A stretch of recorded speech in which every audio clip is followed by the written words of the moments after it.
Bonjour, plutôt bonsoir à toutes et à tous et bienvenue à ce webinaire organisé par les lauréats du cycle normal de l'ISCAE autour du thème « L'entreprise de demain à l'ère post-Covid ».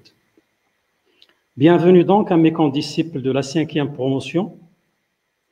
Bienvenue à tous les lauréats de notre école, toutes promotions et tous cycles confondus. Et bienvenue également à toutes les personnes qui suivent en direct ce webinaire. Et merci à notre artiste, Si Ahmed Liadi, pour son accompagnement sur le volet technique. Le 50e anniversaire de l'ISCAE, grande école de gestion et doyenne des business schools de notre pays, et pour nous l'occasion d'abord d'être fiers d'être lauréat de cette grande institution. Cette grande institution, doyenne des business schools, comme je disais, qui a formé des milliers de lauréats dont une bonne partie occupe ou a occupé des postes de responsabilité au sein des administrations publiques, des entreprises publiques et privées et au sein des appareils de l'État. L'occasion également de rendre hommage aux corps enseignants, celles et ceux de nos enseignants que nous avons côtoyés, mais aussi tous les autres, des autres générations qui sont venues après. Hommage à celles et à ceux qui sont encore en vie et que Dieu leur donne la santé et les protège. Que Dieu ait en sa miséricorde celles et ceux qui nous ont quittés parmi eux. Que Dieu reçoive également en sa miséricorde celles et ceux parmi nos condisciples qui nous ont quittés.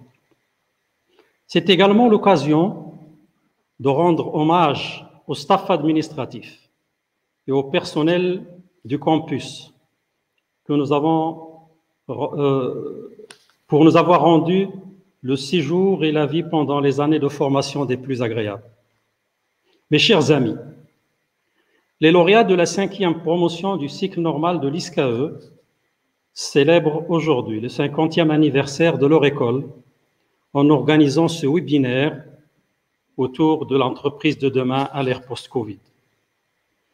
Thème ô combien d'actualité et au centre des préoccupations des principaux acteurs sociaux, économiques et politiques de notre pays. Cette entreprise de demain, nous pensons qu'elle aura l'humain au centre de ses préoccupations. Nous pensons qu'elle sera numérique et digitale. Nous pensons qu'elle sera sociale, éthique et solidaire et qu'elle évoluera dans un environnement certes propice à son développement, mais incertain et difficile. En présentant les choses de la sorte, vous comprendrez que j'annonce les axes autour desquels interviendront mes invités. D'abord, c'est Hamid Al-Uthmani nous parlera du volet RH de cette entreprise de demain. C'est Hamid Al-Uthmani est lauréat de la 8e promotion du cycle normal de l'ISCAE et directeur général de LMS ORH. Interviendra après, c'est Mustafa Moufid qui nous présentera le volet digital de cette problématique. C'est Moufid est lauréat de la 5e promotion du cycle normal de l'ISCAE, docteur en sciences de gestion, enseignant-chercheur à l'Institut supérieur international du tourisme de Tanger et président de l'Association marocaine des experts et scientifiques du tourisme. Interviendra ensuite en troisième lieu, en troisième position, c'est Choro Boujma, qui nous parlera du volet éthique et solidaire de cette entreprise de demain. Choro est également lauréat de la 5e promotion du cycle normal de l'ISCAE, docteur en sciences de gestion et ex-cadre de banque. C'est Tawfiq Raqibi nous exposera les caractéristiques de l'environnement dans lequel évoluera cette entreprise de demain. Serkebe est aussi lauréat de la 5e promotion du cycle normal de l'ISCAE. Il est docteur en sciences de gestion. Il a occupé les postes de président de l'Université européenne de Lisbonne, de président de l'Université internationale de Casablanca et président de la Chambre de commerce et d'industrie luso-marocaine à Lisbonne. Aujourd'hui, il coordonne le cycle doctoral de gestion de l'Université européenne de Lisbonne, où il exerce en qualité de professeur de l'université.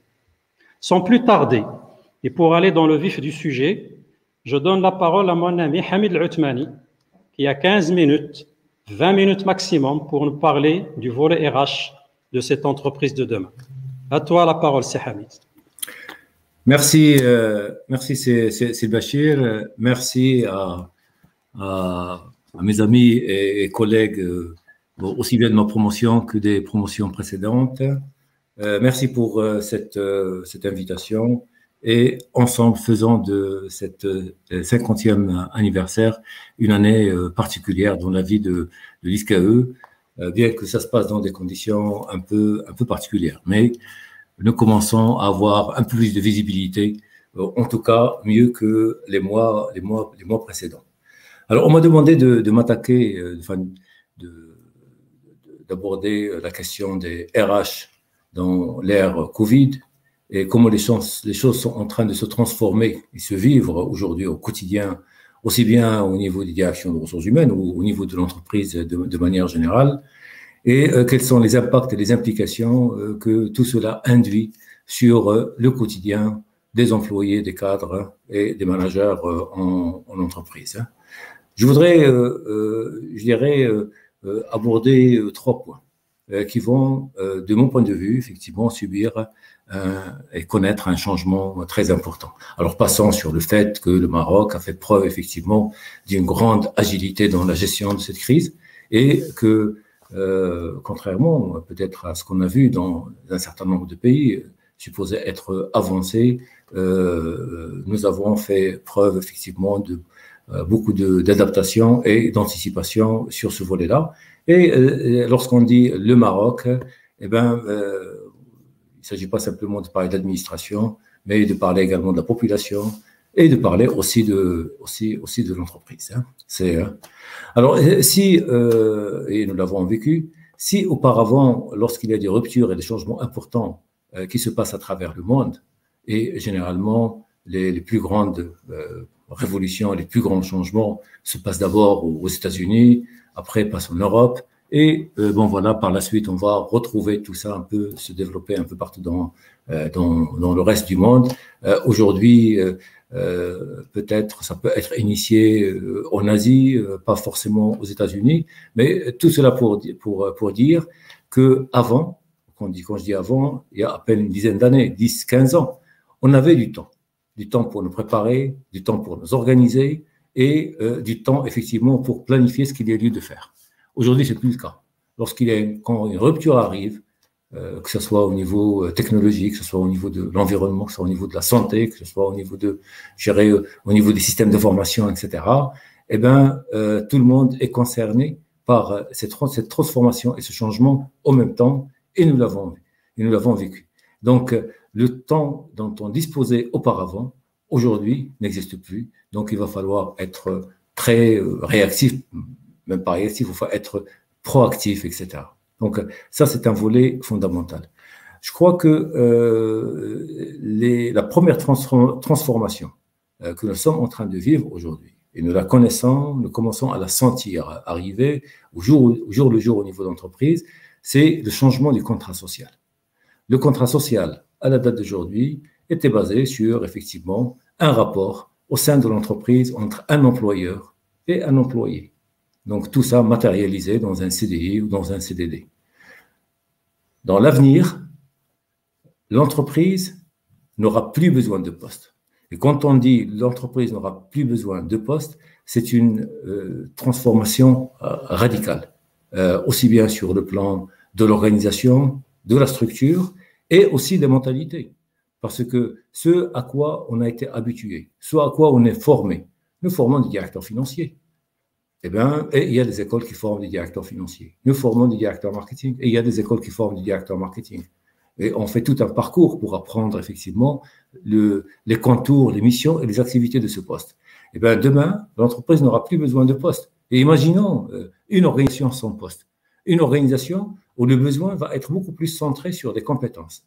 Eh bien, demain, l'entreprise n'aura pas à prendre des salariés qui vont occuper des postes pour une durée déterminée ou indéterminée jusqu'au départ de la retraite, mais l'entreprise va être amenée de plus en plus à utiliser des compétences auxquelles il va faire appel, et ces compétences peuvent être disponibles soit sur place ou au niveau international. Et ça, c'est une transformation radicale qui va chambouler tout le dispositif, effectivement, tout le paradigme de fonctionnement de l'entreprise. Donc, on va passer d'une logique de poste à une logique de compétences. Ça, c'est un premier volet fondamental. Deuxième changement, alors on va trouver des statistiques qui ne sont peut-être pas vérifiables parce que tout ça, on est dans la prospective. Certaines études sérieuses disent que peut-être plus de 50% des métiers qui seront, je dirais, exercés dans les 15-20 années à venir, n'existent pas pour le moment. Alors que, ceux qui vont être sur le marché dans 15 ans, ils sont déjà sur les bancs de l'école. Donc, nous sommes en train de former des gens aujourd'hui pour des choses qui, pour le moment, n'existent plus. Donc, la question, effectivement, donc ça nous interpelle sur la nature des compétences à développer. Aujourd'hui, effectivement, toute la formation, aussi bien au sein de l'entreprise qu'au niveau de l'université ou au niveau de l'école, doit être beaucoup plus centrée, effectivement, sur notre capacité, effectivement, à pouvoir s'adapter à des situations futures. Et nous le voyons aujourd'hui, sur des métiers où, s'ils n'ont pas disparu totalement, en tout cas, ils sont sur la voie de disparition. J'ai essayé de recenser il y a quelques semaines avec des amis, aujourd'hui, je peux pas me dire que je vais former mon fils à devenir agent de voyage. Hein. C'est complètement à côté de l'évolution de l'histoire. Lorsqu'il s'agit de prendre son billet d'avion, on ne se déplace plus dans une agence de voyage. Hein. Le métier de caissier, c'est un métier en voie de disparition. Nous le retrouvons aujourd'hui, mais c'est juste une question de temps.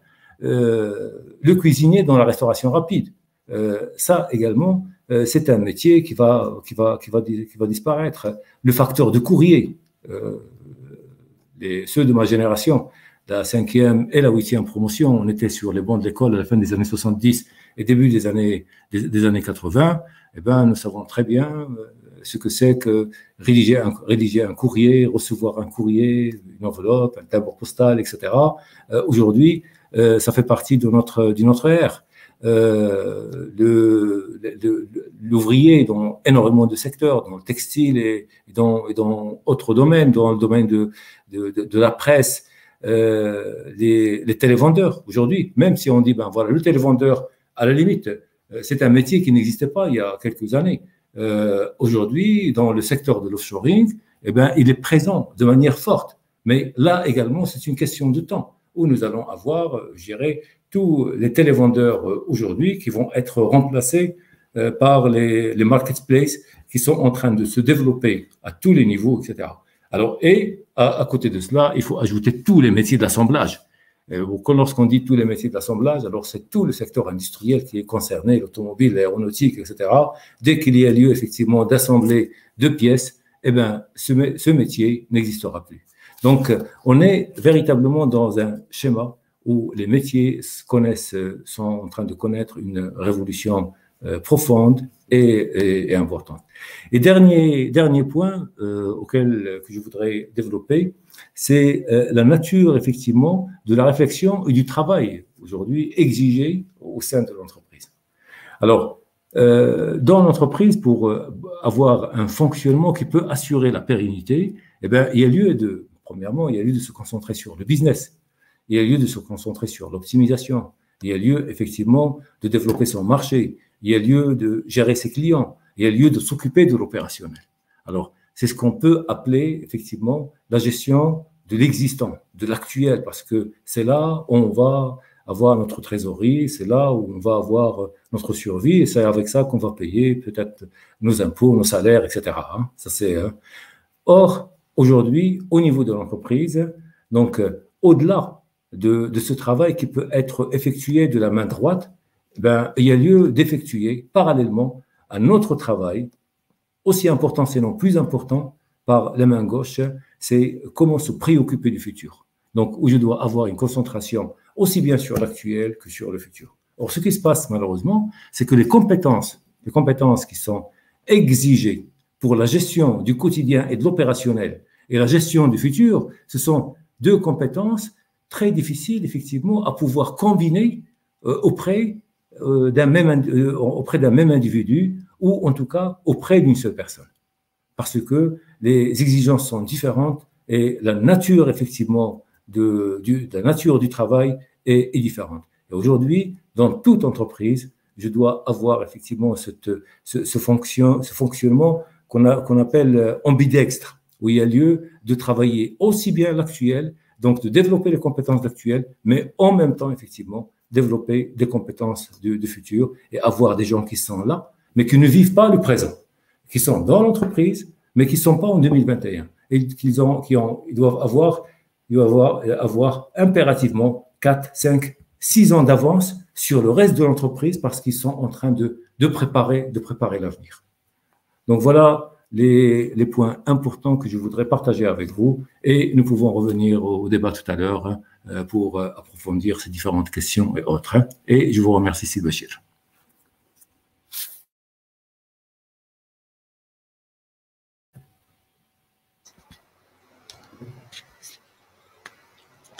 Merci, c'est Hamid, de cette belle intervention et du respect du timing. C'est Hamid, bien entendu. Pour moi, je retiens de son intervention au moins deux principales observations. En tant que spécialiste RH, je crois qu'on n'attendait pas moins de lui. Cette histoire de changement du contrat social, ou plus exactement, la manière dans laquelle lui, il exprime cette transformation radicale de logique de poste versus logique de compétence. Et puis ce deuxième en fait, élément qui consiste à mettre en relief un certain nombre j'allais dire, de métiers qui ne seront plus des métiers de l'avenir. Alors, après cette intervention sur le volet RH, on disait justement tout à l'heure, ou plus exactement, je disais tout à l'heure que cette entreprise est d'abord humaine, avec un volet RH important. Elle sera digitale et numérique.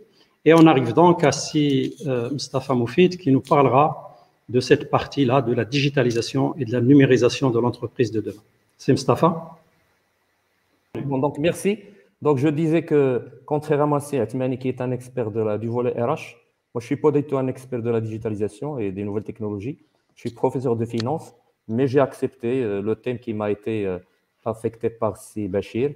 Et donc, c'est avec beaucoup de plaisir que je vais essayer de faire une présentation la plus claire possible sur ce volet très important du management de l'entreprise d'aujourd'hui et de demain, parce que tout à l'heure, dans le titre du webinaire, on parle d'entreprise de demain. Je pense que demain, c'est déjà aujourd'hui. Aujourd'hui, déjà, toutes les choses que nous sommes en train d'évoquer s'imposent à nous. Le paradigme a déjà totalement changé, notamment avec cette crise inédite, cette crise totale, qui a également été un vecteur d'accélération de cette transformation à tous les niveaux.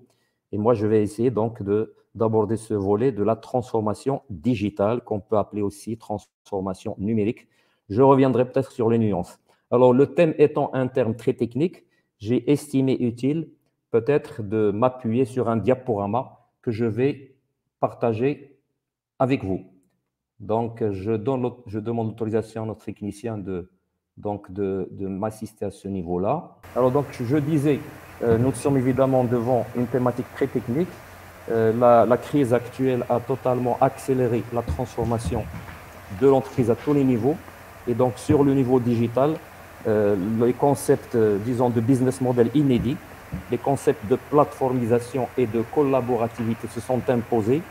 Et donc, on a vu émerger des entreprises qui ont disrupté totalement les secteurs traditionnels. Je pense aux GAFAM, je pense aux OTA dans le secteur du tourisme. Et donc, nous sommes effectivement sur un phénomène très puissant, un phénomène rapide. Il faut faire preuve de capacité de rebond très importante et d'accélération, bien sûr. Savoir s'adapter, savoir innover, savoir rebondir, savoir être agile. Tout ça nous dicte que le manager, évidemment, doit être un manager de plus en plus augmenté, c'est-à-dire agile, qui puisse être assisté par l'intelligence artificielle et bien sûr qui sache travailler de manière collaborative et capable effectivement de faire preuve, disons, de perception et de design thinking. Donc, pour continuer, j'ai estimé utile, disons, de planter le décor par quelques citations de personnalités très célèbres, et puis évidemment qui nous mettent un petit peu dans l'esprit de tout ce qu'a apporté comme bouleversement cette crise et toutes les descriptions qui en résultent. Donc, Antonio Gramsci, pour lui, le vieux monde se meurt, le nouveau monde tarde à apparaître et dans ce clair-obscur surgissent les monstres. Alors, les monstres, évidemment, ce sont les disrupteurs, les GAFAM et j'en passe. Pour Charles Darwin, ce n'est pas l'espèce la plus forte qui survit, ni la plus intelligente, mais celle qui est la plus réactive au changement. Donc, d'où l'idée, effectivement, le concept d'agilité. Pour Winston Churchill, mieux vaut prendre le changement par la main avant qu'il nous prenne par la gorge. On est dans un phénomène d'accélération et donc il faut absolument suivre le mouvement. Et pour Klaus Schwab, donc le fondateur du WEF, donc le World Economic Forum, dans le nouveau monde, ce n'est pas le gros poisson qui mange le petit, c'est le plus rapide qui mange le plus lent.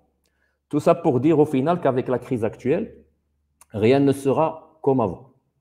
Nous sommes désormais installés dans ce qu'on appelle une nouvelle normalité. Une nouvelle normalité, un monde à distance, et donc vous comprenez on est désormais dans des entreprises où le facteur humain est remis en cause. Tmani a bien clarifié ça tout à l'heure. Nous sommes dans un monde résilient, la résilience étant la capacité, si vous voulez, à gérer les crises et à rebondir. Nous sommes dans un monde de plus en plus frugal. La frugalité renvoie évidemment à la rationalité dans la consommation et puis le minimalisme. Vous avez ensuite l'idée, bien sûr, d'agilité. L'agilité étant une qualité très importante aujourd'hui qui signifie simplement que nous devons absolument savoir nous adapter dans la flexibilité et bien sûr la résilience. Et bien sûr, un nouveau monde digital. Et bien sûr, le digital est au centre de tout ce qui se passe aujourd'hui. Et Tmani tout à l'heure a bien dit que sur les métiers, évidemment, qui sont porteurs pour l'avenir, il est bien sûr indiscutable que le digital va prendre de plus en plus de place. Alors, puisque nous faisons partie, nous, de ce qu'on peut appeler les générations des baby boomers, je vous rappelle que notre objet fétiche, plus ou moins, c'était la télévision. Avant nous, ce qu'on a appelé aussi la génération silencieuse, 25-42, c'était la radio. Ensuite est venue la génération X, objet fétiche plus ou moins la voiture. Génération Y, l'ordinateur. Génération Z, l'Internet. Et aujourd'hui, nous voyons bien sûr autour de nous ce qu'on appelle la génération Alpha, qui est née après les années 2012, et dont l'objet fétiche, c'est le smartphone. Ce sont les fameux digital natives. Et donc, ce sont eux qui sont évidemment appelés à piloter les entreprises de demain. Et donc, cette troisième révolution du digital est une révolution qui se caractérise par la vitesse, le volume et l'impact. Avec le digital, l'impact est global. Une nouvelle force émerge, ce sont donc les communautés et les économies collaboratives. Et bien sûr, l'individu, le client, devient central. C'est un leader d'opinion, c'est un consommateur. L'expérience client est en phase, est au cœur, disons, du marketing digital. Et bien sûr, nous sommes soucieux de plus en plus par la personnalisation de cette expérience client. Quand on évoque ces questions de digital, on a tendance parfois peut-être à rencontrer soit l'adjectif numérique, soit l'adjectif digital Au final, est-ce qu'il y a une nuance entre les deux? Alors, d'après certains spécialistes de la communication, le numérique renvoie plutôt à la technologie, celle qui est manipulée par les ingénieurs, tandis que le digital touche aux pratiques des utilisateurs. La notion de numérisation implique bien sûr un changement de support de données. Les données passent d'un support matériel vers un support dématérialisé. Et la notion de digitalisation évoque plutôt la communication via des supports dématérialisés. C'est ce qui nous pousse d'ailleurs dans l'univers du marketing à parler surtout d'expérience digitale et pas d'expérience numérique. La fameuse transformation numérique ou digitalisation, mais on peut dire aussi transformation digitale, au final, c'est une démarche engagée par une entreprise afin d'apprendre comment Internet et les nouvelles technologies peuvent être utilisées pour repenser en profondeur l'entreprise dans toutes ses composantes, voir un petit peu quelles sont les règles établies avec l'écosystème et bien sûr les transformer, et tout ça dans un champ de plus en plus élargi. Cette transformation au niveau de l'entreprise, elle va bien sûr toucher 3 éléments fondamentaux. D'abord, le business model, donc le modèle économique, l'expérience client, les procédés opérationnels, l'organisation et la culture. Schématiquement, on pourra dire qu'on a assisté d'abord à l'informatisation des entreprises, ce qui a permis évidemment des gains de productivité et pas mal de réactivité. Ensuite est venue une phase qui a permis également de pousser à la dématérialisation. Ceci a favorisé la compétitivité et l'efficacité. L'informatisation, la dématérialisation sont des processus qui permettent bien sûr de changer les choses en interne. Et est venue par la suite la digitalisation qui touche à la transformation de l'écosystème, qui permet de créer de nouveaux marchés, de créer de nouveaux business models. Et bien sûr, ceci va favoriser davantage de différenciation, plus de création de valeur et de nouveaux marchés. Je vous donne comme exemple, évidemment, que vous connaissez parfaitement, le cas de Airbnb dans l'hôtellerie, dans l'hébergement, le cas de Netflix, Spotify, Uber dans le transport et Blablacar dans le transport, bien sûr, par voiture particulière. Tous ces opérateurs ont été des disrupteurs qui ont évidemment travaillé avec des business models totalement inédits et donc ils ont bouleversé l'économie traditionnelle. Nous sommes donc à l'ère de l'économie quaternaire et dans ce cadre-là, l'entreprise digitale qui nous intéresse aujourd'hui peut être approchée de 2 manières distinctes. Si on se contente de l'utilisation des nouvelles technologies numériques, ceci va évidemment permettre d'améliorer, d'enrichir l'activité actuelle. Donc, en termes d'automatisation, en termes de nouveaux procédés, en termes d'amélioration de la position concurrentielle et également de ciblage de nouveaux marchés. Mais quand on parle évidemment de digitalisation, on va plus loin puisqu'il s'agit de toucher à l'activité business d'entreprise, créer de nouvelles activités, valorisation des données, apparition de nouveaux business models.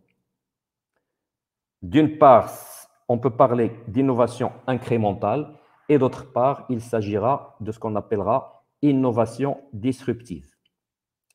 Alors, les usages qui permettent la digitalisation, on peut les combiner de cette manière-là. Il s'agit en fait du social. Ça veut dire quoi le social? Ça veut dire l'usage des usages liés des clients, liés aux clients, aux collaborateurs et aux fournisseurs, etc., aux partenaires extérieurs. La mobilité, c'est tout ce qui est en relation avec les applications mobiles. Analytics, ça veut dire tout ce qui est intelligence artificielle, smart data, ainsi que le machine learning sur lequel je vais revenir tout à l'heure pour une question de démystification. Bien sûr, tout ça combiné avec le cloud computing, c'est-à-dire les ressources accessibles en réseau via Internet de manière assez large. C'est la combinaison de tout ça, de tous ces usages qui font donc ce qu'on appellerait une transformation digitale ou une transformation numérique. Tous les secteurs, bien sûr, sont touchés. Et au final, quand on parle de cette transformation digitale ou numérique, il s'agit d'une rupture technologique, bien sûr, mais absolument combinée à une révolution sociétale. Donc, on est sur un phénomène qui peut être quelque part résumé à l'acronyme ATAWAD, c'est-à-dire Anytime, Anywhere, Any Device. Tous interconnectés à tout moment, en tout lieu, avec n'importe quel appareil.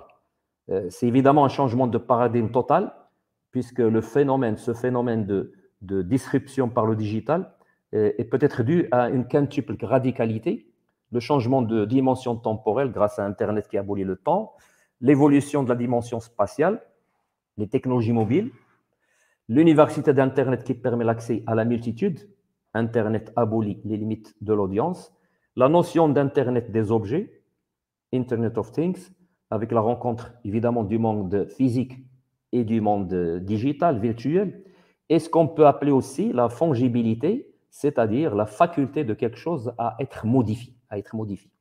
Et d'ailleurs là, on pourrait même ajouter le concept d'accéluction, qui revient à notre ami Bonnefour 2016, accéluction. Et ce néologisme met en exergue, d'une part, une large extension du champ de la production de la valeur par l'entreprise, et d'autre part, l'accélération causée par le numérique. Dans ces questions relatives au phénomène de digitalisation, il y a un certain nombre de termes techniques qui reviennent et que tout le monde peut-être ne cerne pas de manière assez claire. J'ai estimé utile d'apporter quelques éclairages. Alors, quand on parle du Web 4.0, c'est le dernier de la famille des web, puisque le premier Web 1.0, c'est ce qu'on peut appeler le Web hypertexte, transfert unilatéral d'informations à vocation statique. Ensuite est venu, pendant les années 2000, le Web 2.0, c'est ce qu'on pourrait appeler un Web participatif, dynamique et interactif avec les médias sociaux. Ensuite, vers les années 2010, l'émergence du Web 3.0, c'est un Web sémantique avec les données de masse et les applications intégrées. Et aujourd'hui, on est désormais devant le Web 4.0. C'est un Web qu'on peut qualifier de neuronal, ultra intelligent, symbolique et a pour technologie motrice la robotique, l'intelligence artificielle, l'apprentissage automatique qu'on évoque souvent par l'expression machine learning et bien sûr l'Internet des objets. Nous avons ensuite la notion ou le concept de Big Data, ce nouveau pétrole de l'économie numérique et qui nous rappelle un petit peu l'image de l'iceberg. Aujourd'hui, ce que nous connaissons, ce que nous maîtrisons plus ou moins, c'est la partie immergée très faible de l'iceberg. Et le Big Data, c'est ce qui est donc sous l'eau. Donc, quand on dit Big Data, il s'agit en fait de quantités massives de données qui ne peuvent pas être stockées, traitées, analysées de manière traditionnelle. Et donc, ces mégadonnées contiennent également de nombreuses informations qui sont cruciales, les SMS, les emails, les vidéos, les images, etc. Et le Big Data, pour une entreprise, repose sur la maîtrise des 5 V, les 5 piliers, les 5 V, c'est-à-dire le volume, parce qu'il s'agit de traiter une quantité phénoménale d'informations, avec une certaine vélocité, donc la rapidité de traitement, et ça c'est dû grâce bien sûr à l'intelligence artificielle. Vous avez la variété des données évidemment qui sont à traiter, il faut s'assurer de leur véracité, et bien sûr, il faut s'assurer aussi du fait qu'ils puissent nous apporter de la valeur pour le business model de l'entreprise. L'intelligence artificielle, pour sa part, elle pourrait être définie selon la norme ISO 23829-98 comme étant la capacité d'une unité fonctionnelle à exécuter des fonctions généralement associées à l'intelligence humaine, telles que le raisonnement et l'apprentissage. Et cette intelligence artificielle se décline essentiellement en 2 domaines. Vous avez ce qu'on appelle le machine learning, qui se base sur des algorithmes qui permettent au système informatique d'apprendre automatiquement et s'améliorer continuellement à partir de l'expérience. Et vous avez également ce qu'on appelle le deep learning, c'est-à-dire la capacité d'une technologie à apprendre à partir de données brutes. Exemple, traitement de texte, reconnaissance vocale, faciale, etc. En dernier lieu, également, je voudrais passer à ce qu'on appelle le cloud computing, c'est-à-dire l'informatique en nuage, qui indique quelque part la dématérialisation de l'informatique et désigne un ensemble de systèmes de stockage en ligne sur des ordinateurs distants, appelés généralement des serveurs, dotés bien sûr d'une grande puissance de calcul et qui sont accessibles que par Internet. Le cloud reste donc un système de prestation, propriété d'un prestataire, qui vend les services du cloud à des clients ou avec des positions géographiques bien sûr différentes. Et bien sûr, il existe différents types de cloud, les clouds publics, les clouds privés, et ce qu'on peut appeler les clouds hybrides. Alors, les freins qui pourraient évidemment se poser à toute volonté de transformation digitale, c'est une enquête qui a été menée en France, malheureusement on n'en dispose pas au Maroc. Il semble, par ordre d'importance, le premier frein, c'est le manque de ressources financières, à vérifier. Ensuite, comme l'a si bien dit Mani, la résistance au changement, c'est un facteur qui peut être très, très sérieux. C'est un facteur évidemment culturel. Le problème de la sécurité, de la cybersécurité, le retour sur investissement, parce qu'il s'agit évidemment de choix stratégiques très lourds, etc. Donc, ça serait bien qu'on ait une enquête similaire qui concernerait bien sûr l'écosystème marocain. Alors, au Maroc, en termes d'accompagnement institutionnel à la digitalisation des TPE et PME, nous pouvons parler bien sûr de l'ADD, l'Agence du développement digital, qui est le catalyseur de la transformation digitale au Maroc. Sa mission, c'est le développement accéléré de l'économie digitale au Maroc. Et bien sûr, on peut donner comme exemple d'une de ses récentes actions son partenaire avec Orange Maroc en matière de développement du digital.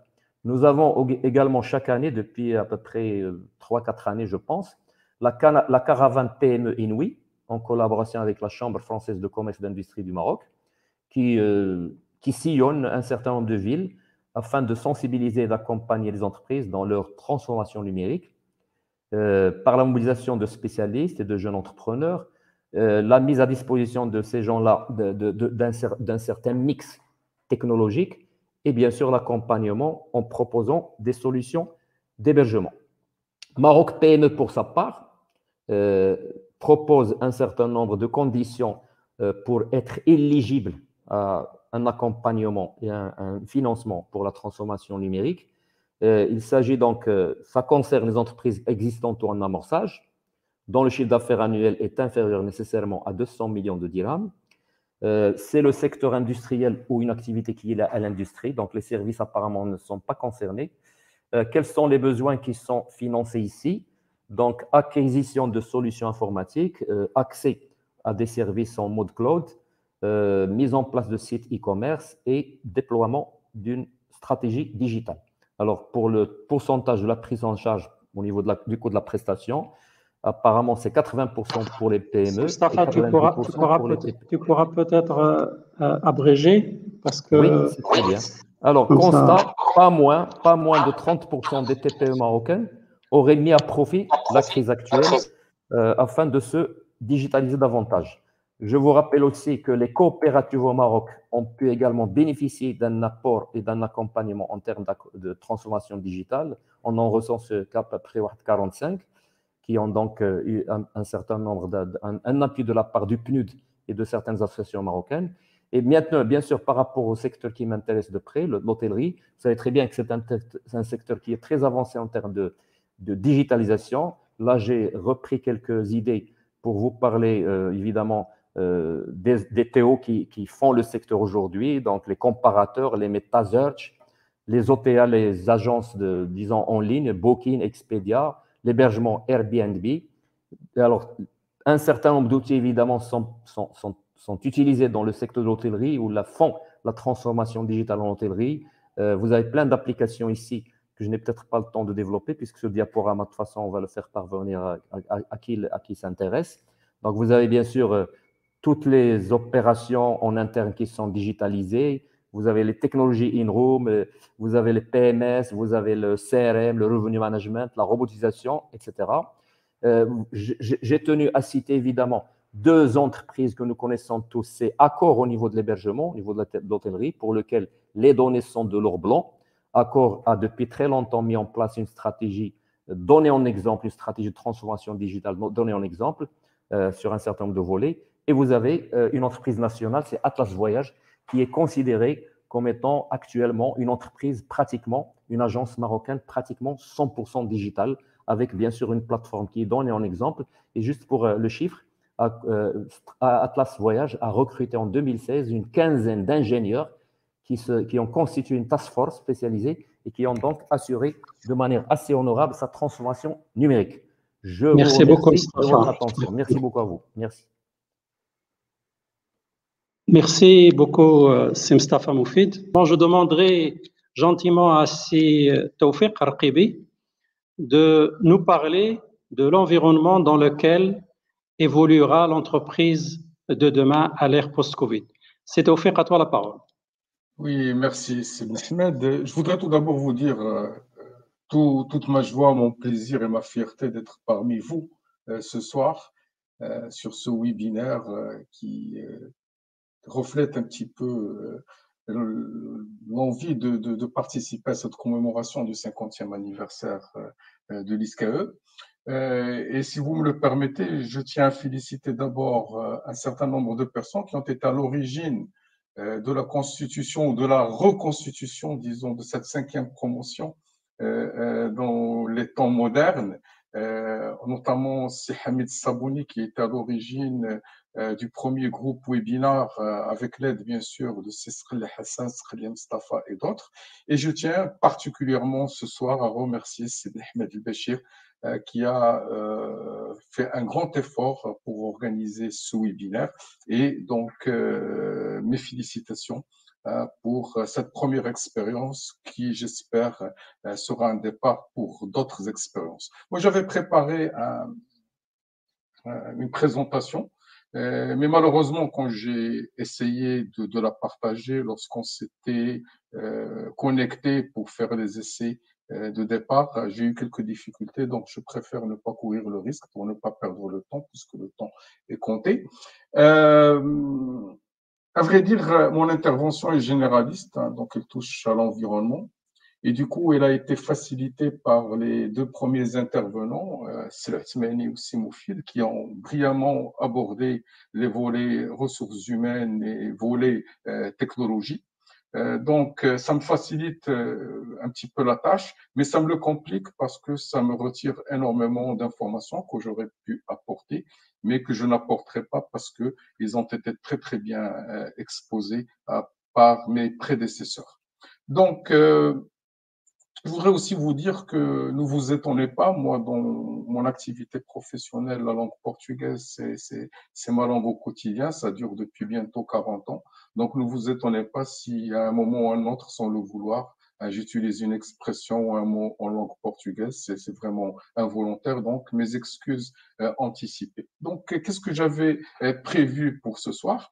J'avais prévu de vous parler un petit peu de prospective environnementale des affaires dans une perspective assez large, donc internationale. C'est-à-dire que comme aujourd'hui tout est systémique, donc l'entreprise marocaine et les entreprises dans le monde entier vont évoluer dans un système global. Et donc, je vais aborder ça en 3 moments. D'abord, je vais parler des principales mutations qui caractérisent le monde d'aujourd'hui, n'est-ce pas? Mutations, enfin, sur le plan politique, sur le plan des pouvoirs, sur le plan de démocratie.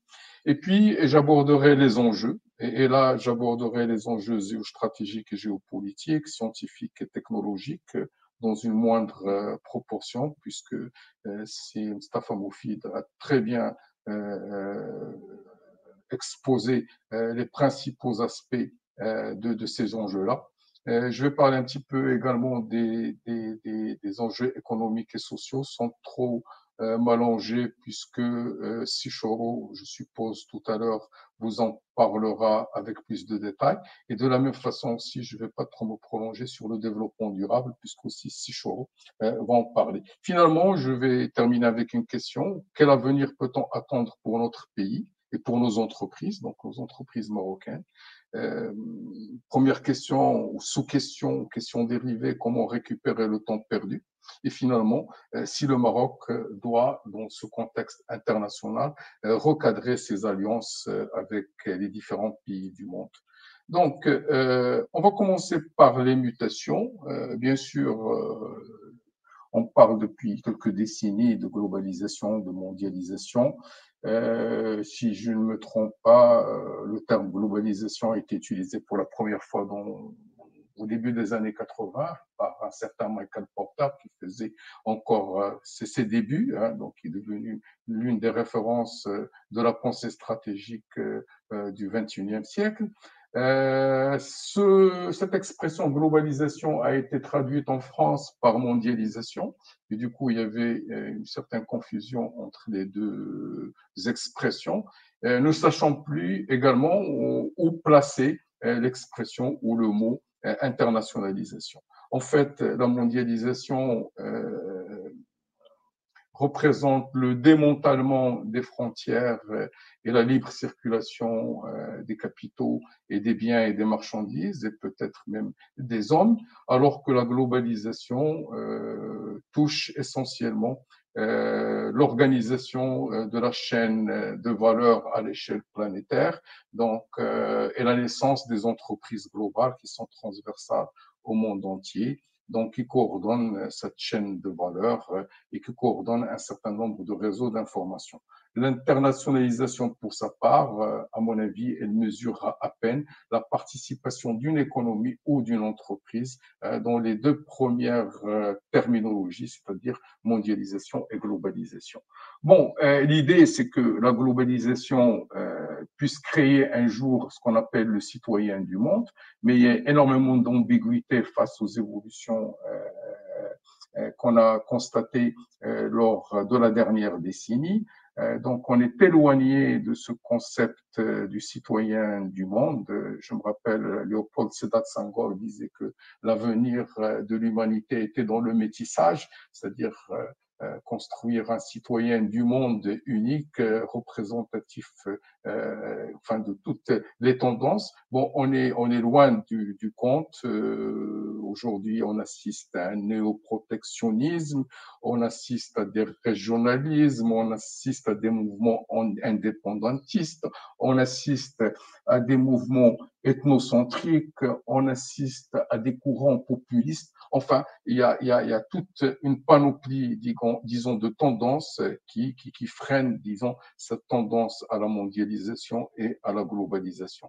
Mais en revanche, si on regarde la question du pouvoir, entre un monde bipolaire d'autrefois où le pouvoir politique arrivait, disons, à conduire les rênes du monde dans chacun des deux blocs.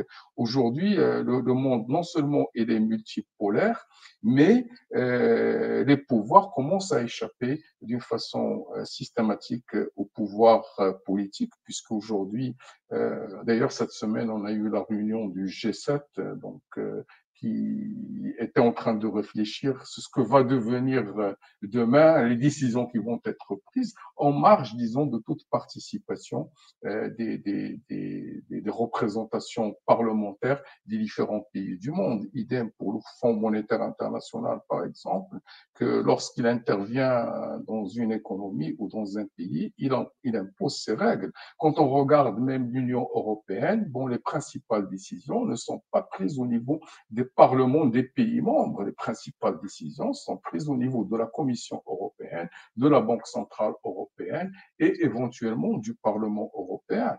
Il en est de même pour les entreprises globales. Aujourd'hui, quand une entreprise globale ferme une filiale dans un pays pour en ouvrir une autre dans un deuxième pays, et il ne demande pas l'avis au pouvoir politique en place pour ouvrir ou pour fermer, presque. Donc, en fait, même cette question de nationalité et de drapeau en matière d'économie commence à disparaître. Aujourd'hui, si je vous pose la question, quelle est la nationalité du groupe Apple, vous me direz probablement que, bon, Apple, c'est une entreprise d'origine américaine, alors que ses principaux actifs industriels se trouvent en Chine.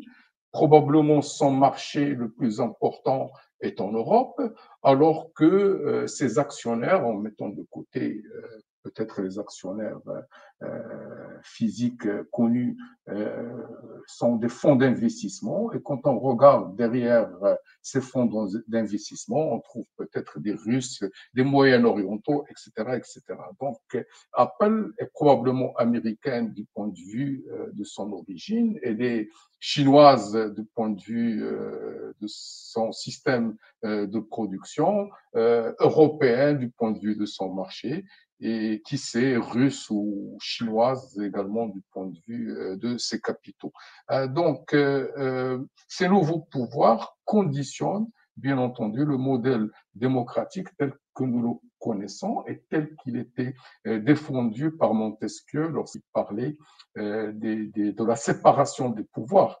Donc aujourd'hui, le système politique tel qu'on le connaît dans les pays, disons, démocratiques, n'a plus rien à voir avec la réalité qui se passe dehors, donc avec le système de décision qui touche un petit peu le monde entier. Donc ça, c'est des aspects importants que j'avais tenu à vous présenter en ce qui concerne les principales mutations. Je ne parlerai pas, bien entendu, d'autres mutations qui ont été abordées par les deux orateurs qui m'ont précédé. Maintenant, on va aux enjeux. D'abord, il y a les enjeux géostratégiques et géopolitiques. Et l'aspect le plus important, hein, qui va pratiquement marquer le pas dans cette marche vers le futur, c'est le protagonisme chinois. Aujourd'hui, les Chinois, comme vous le savez, avec la route de la soie, ils ambitionnent contrôler 60% des richesses mondiales. Donc, ils ont déjà lancé à travers leur route de la soie un certain nombre de projets gigantesques, que ce soit au niveau des ports, des aéroports, des voies ferrées, des voies routières, au niveau aussi de nouvelles routes maritimes. Et ils profitent des problèmes climatiques maintenant avec la possibilité de naviguer à travers l'océan Arctique parce qu'il n'y a plus de glaciers, où il y en a moins en moins, donc pour pouvoir circuler d'une façon beaucoup plus libre. Donc aujourd'hui, la Chine ambitionne contrôler 60%, disons, des richesses à l'échelle planétaire. Et là, c'est un élément qui est très important, qu'il faut tenir compte de ça. Donc, pourquoi la Chine dérange? Bon, elle dérange pour plusieurs raisons. D'abord, elle a changé de statut. Ce n'est plus l'usine du monde. Maintenant, c'est une économie high-tech. Tout le monde le sait. Il domine la technologie 5G, bientôt la technologie 6G, qui est très importante dans tout ce que Mustafa Moufid a expliqué tout à l'heure. Ils sont devenus très autonomes en matière de télécommunication à travers un certain nombre de câbles sous-marins et 35 satellites géostationnaires qui couvrent 60 pays. 60 pays exactement qui font partie également de cette route de la soie. Et il y a également une course, il mène une course vers l'intelligence artificielle, mais vers l'intelligence artificielle globale. L'intelligence artificielle globale, c'est une singularité. C'est la deuxième fois, je pense, que les spécialistes parlent de singularité. La première fois, c'était lorsque il y a eu le Big Bang, donc la naissance de l'univers. Donc, la singularité intelligence artificielle globale signifie tout simplement créer un jour un algorithme des algorithmes. Tout à l'heure, Mustafa l'a bien expliqué. Donc, il va y avoir des algorithmes qui vont commander tous les systèmes. Et la course maintenant, essentiellement entre les États-Unis et la Chine, qui inventera un algorithme qui va contrôler tous les autres algorithmes. Une petite caricature, imaginez-vous dans une voiture autonome est pleine d'algorithmes qui communiquent avec d'autres voitures, donc autonomes, avec tout le système routier. Et donc, si vous la programmez pour aller de Rabat vers Tanger, donc elle est supposée vous emmener vers Tanger. Donc, avec un algorithme basé sur l'intelligence artificielle globale, vous avez programmé votre voiture pour aller à Tanger, mais si cet algorithme, ce méga algorithme n'aime pas votre décision, il va tout simplement vous dévier vers Marrakech sans que vous puissiez faire quoi que ce soit pour ramener votre voiture vers la destination initiale. Donc, vous comprenez un petit peu l'enjeu que l'intelligence artificielle globale pourra représenter dans le futur, et ça touche un petit peu tout, aussi bien ce qui se passe sur Terre que ce qui se passe dans l'espace. Et l'espace, évidemment, aujourd'hui, les Chinois ne sont plus en retard, hein, puisque nous connaissons un petit peu tous les progrès qui ont été faits au niveau des lanceurs de satellites. Ils ont une station spatiale propre. Hein. Ils ne font pas partie de la station internationale. Ils sont descendus sur le dark side of the moon, donc le côté obscur de la Lune. La course vers Mars, donc c'est pour bientôt aussi. Et si on regarde aussi le PIB en parité de pouvoir d'achat, ben la Chine aujourd'hui, c'est la puissance, la numéro 1, la puissance économique mondiale la plus importante.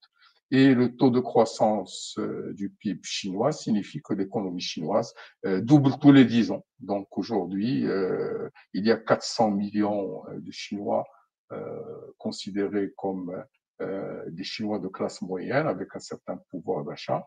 Dans 10 ans, ils seront peut-être 900 ou 1 milliard. Donc c'est aussi quelque chose de très important.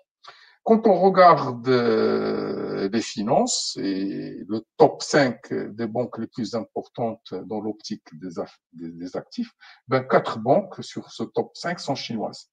Et la 5e banque, qui est britannique, mais qui a l'essentiel de ses opérations à Hong Kong. Donc, en vérité, l'argent, aujourd'hui, est en Chine.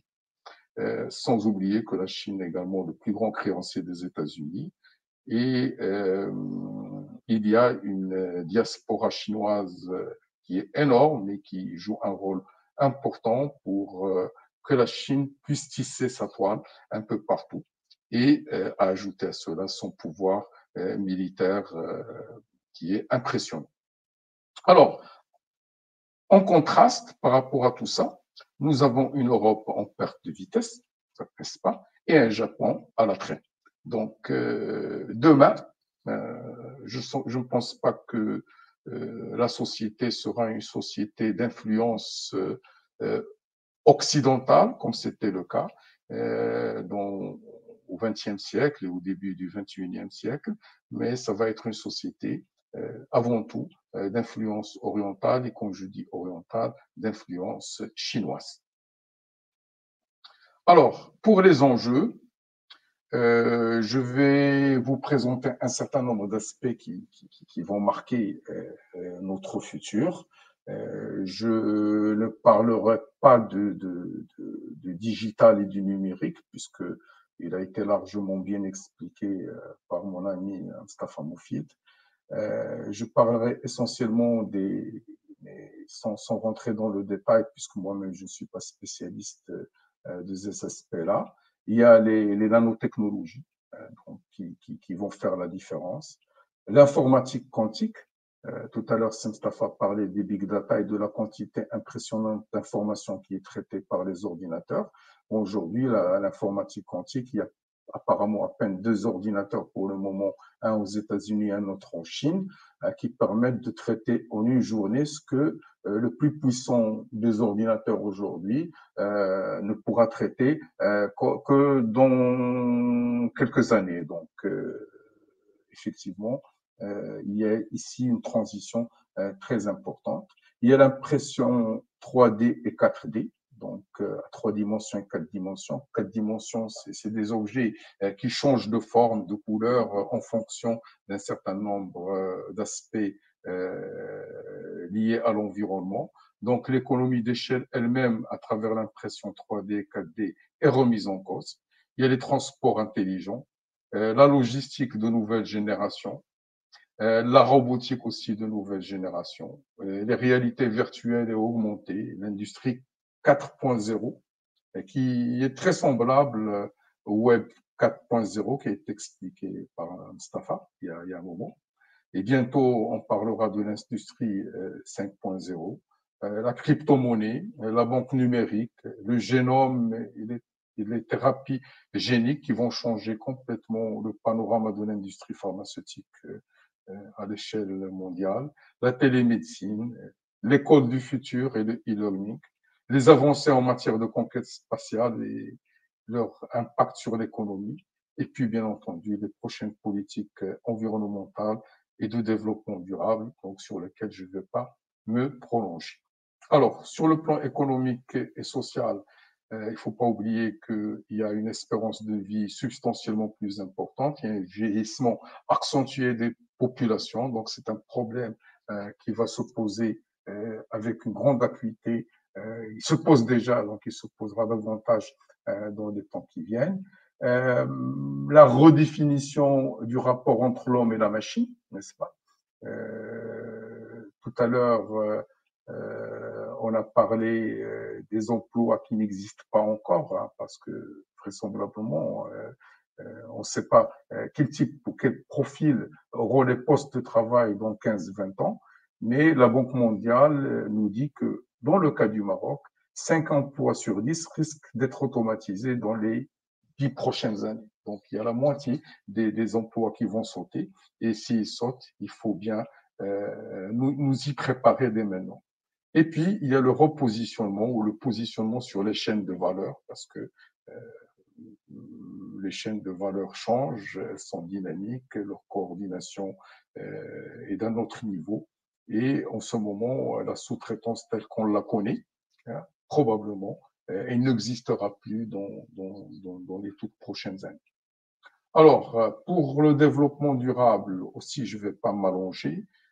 Donc, je dirais juste que nous aurons besoin de nourrir, à l'horizon 2050, de nourrir 10 milliards d'êtres humains.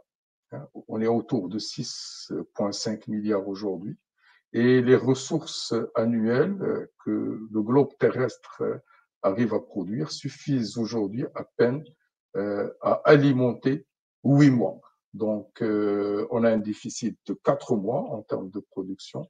Donc, certainement, là, il y a un défi très, très intéressant pour pouvoir colmater ce déficit. Alors, le besoin en ressources énergétiques propres, préférentiellement intarissables. Il y a des travaux qui se font sur la fusion à froid, sur l'hydrogène, sur d'autres sources d'énergie à bon marché et de nouvelles générations. Bon, pour terminer, je pose la question, quel avenir peut-on attendre au milieu de tout cela?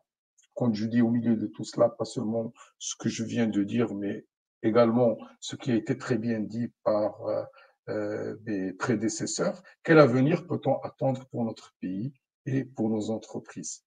Bon, récupérer le temps perdu, comment? Bon, je pense que l'avenir sera relativement organisé pour ceux qui le construiraient et probablement chaotique pour ceux qui le subiraient.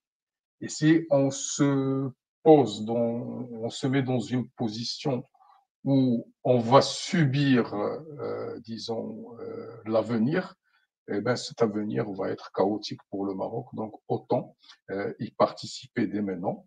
Et comme on est une économie, une société à deux vitesses, il y a une élite, il y a une partie de la société marocaine, malheureusement, qui est à la traîne.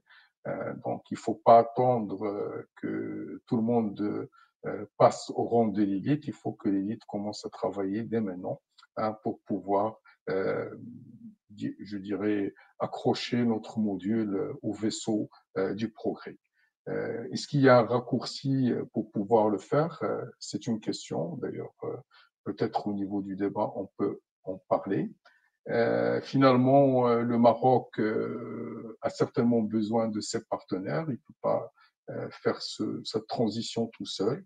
Devons-nous recadrer nos alliances stratégiques? C'est une question aussi intéressante à poser. Je pense que c'était Hassan II qui avait dit que tout change sauf la géographie. Donc, on sera condamné à avoir les mêmes voisins que l'Espagne et l'Algérie, l'Europe dans son ensemble. Donc, on ne peut pas nous passer, disons, de ces deux partenaires entre parenthèses. Il faut trouver un moyen de continuer à coopérer et de trouver des terrains d'entente et d'équilibre. Maintenant, il ne faut pas ignorer, bien sûr, les autres puissances. Les États-Unis, ça va de soi. Et la Chine, bon, apparemment et timidement, ils sont en train de faire quelques progrès au niveau de leur présence au Maroc, mais c'est aussi une carte à jouer. Il y a des cartes aussi à jouer au niveau de l'OTAN. La Turquie aujourd'hui se permet de faire ce qu'elle fait et de s'imposer parce qu'elle est essentiellement membre de l'Alliance Atlantique. Nous, on est un partenaire de l'Alliance Atlantique, mais il ne faut pas avoir froid aux yeux pour dire un jour, il faut qu'on en fasse partie. Et c'est un gage aussi de garantie pour nos partenaires européens et américains. Et certainement, ça va nous faciliter un petit peu la tâche. Merci pour votre attention. Merci, Tawfiq, pour cet éclairage intéressant où tu as abordé à la fois les mutations importantes dans la globalisation, les mouvements divers. Tu as parlé notamment dans ces mouvements divers du populisme qui j'allais dire, antinomique par rapport à la globalisation. Tu as parlé également des enjeux stratégiques et tu as insisté essentiellement sur le rôle de la Chine en tant que puissance mondiale qui domine le high-tech et l'intelligence artificielle et qui domine de manière générale l'économie mondiale. Alors, tu as parlé également au niveau des enjeux de l'Europe et du Japon qui sont un peu à la traîne. Bien sûr, on aurait voulu que l'Afrique soit aussi mentionnée pour voir un peu quelle est sa place. Probablement que ça viendra dans les questions. Et puis, tu as parlé de l'avenir de notre pays en insistant sur la participation de tout le monde pour rendre l'avenir meilleur et pour également recadrer nos alliances stratégiques. Merci beaucoup, Sitoufik, pour cette brillante intervention. Et je passerai la parole. Je pense qu'on avait un petit problème technique tout à l'heure avec notre ami Boujma Achouro. Si le problème est réglé, je pense qu'on va enchaîner sur la partie éthique et solidaire de l'entreprise de demain. Alors, chers amis, Salam Zulfiloun. Je suis particulièrement très heureux d'être avec vous et de participer à ce webinaire organisé par notre groupe qui, bien sûr, s'articule autour de l'entreprise de demain, donc à l'ère post-Covid. Tout d'abord, je tiens à vous remercier, donc à remercier les organisateurs de ce webinaire à l'occasion de 50e de l'ISCAE, cette école prestigieuse qui a formé des cadres et qui a un rayonnement au niveau même international. Donc, au niveau national, c'est déjà 50 années de formation. Et puis, donc, en ce qui concerne ma contribution, elle est autour de elle s'articule autour de donc la responsabilité sociale de l'entreprise post-Covid. Alors donc, pourquoi justement la responsabilité sociale? Parce que l'entreprise agit dans un environnement avec des partenaires que sont des partenaires, bien sûr, à l'interne, les actionnaires apporteurs de capitaux et les travailleurs qui fournissent leur force de travail. Donc, c'est déjà les premiers antagonistes que l'entreprise doit réconcilier, étant donné que leurs buts divergent, les actionnaires cherchant à maximiser les dividendes, donc la rémunération des actions, et les travailleurs cherchant à maximiser donc leur avantage en contrepartie de la rémunération de leur travail. Il y a également d'autres acteurs, c'est-à-dire d'autres partenaires de l'entreprise, mais en externe. En premier lieu, il y a les partenaires commerciaux que sont les clients et les fournisseurs. Mais il y a également des ONG, donc des organisations non gouvernementales. Il y a les défenseurs des consommateurs et il y a l'extérieur. L'entreprise, dans son activité, est toujours en confrontation avec son environnement, étant donné qu'il a des intérêts, mais il nuit parfois par ses activités à ses voisins, qu'ils soient ses partenaires directs ou tout simplement ses voisins. Et dans ce cas-là, il doit bien sûr reconnaître sa responsabilité envers tous ses voisins.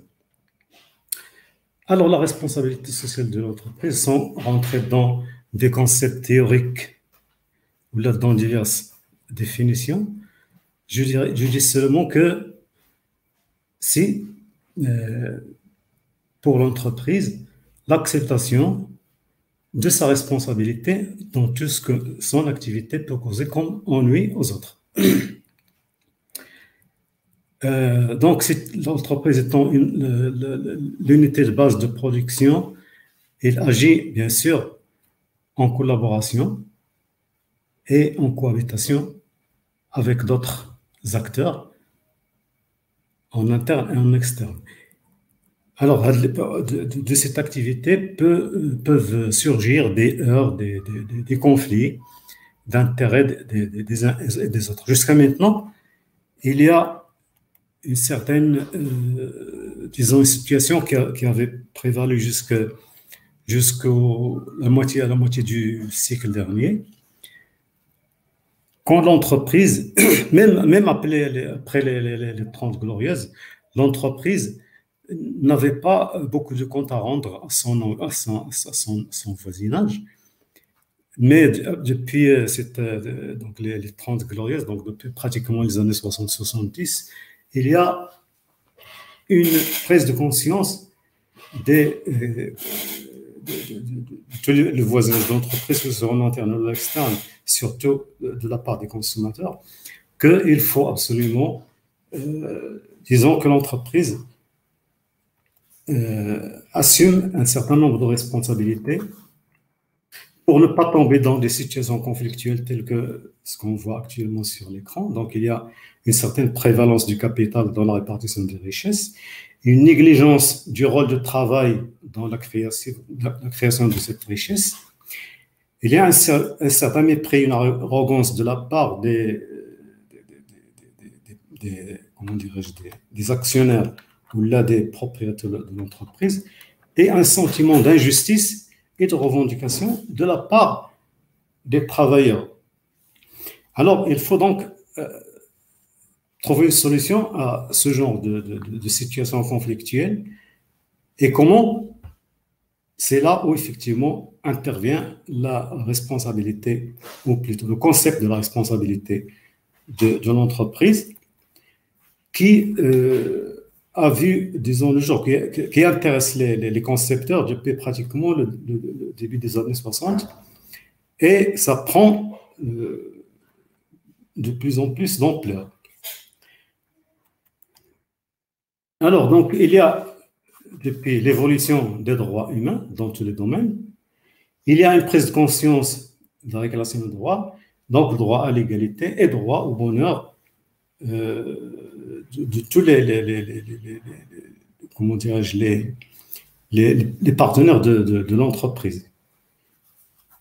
Pour effectivement instaurer la RSE au sein de l'entreprise, il y a des référentiels éthiques et des valeurs à respecter, donc telles que l'équité, l'entraide, la solidarité, l'austérité et la prévalence du groupe sur l'individu. Ce sont des valeurs puisées dans notre référentiel même ancestral. Donc, il suffit de le valoriser et de le mettre en œuvre. Mais il y a également des références réglementaires, des lois et des procédures qui sont mises en place par les États pour justement contrecarrer un peu la prédominance de l'entreprise sur son environnement, son voisinage. Donc l'entreprise doit être responsable de ses actes et elle doit donc s'engager dans cette voie avec détermination. Il doit également s'impliquer en prévoyant les effets négatifs de ses actions sur tous ses partenaires. Pour cela, il faut introduire la notion de la RSE, dans de la responsabilité sociale de l'entreprise, dans tous les niveaux de l'activité et du fonctionnement de l'entreprise, à compter, bien sûr, à partir de la stratégie que l'entreprise met en place. Il faut également instituer un référentiel interne de l'entreprise, un référentiel de valeur de l'entreprise et de la culture de l'entreprise. Également, cette notion de Et ce concept de responsabilité sociale doit être inculqué à toutes les personnes, surtout en interne de l'entreprise, en premier lieu lors du recrutement et de l'insertion. Il doit également concerner le processus marketing de l'entreprise qui part de la conception du produit, passant par les approvisionnements, par le système de production, le système de distribution et même après-vente.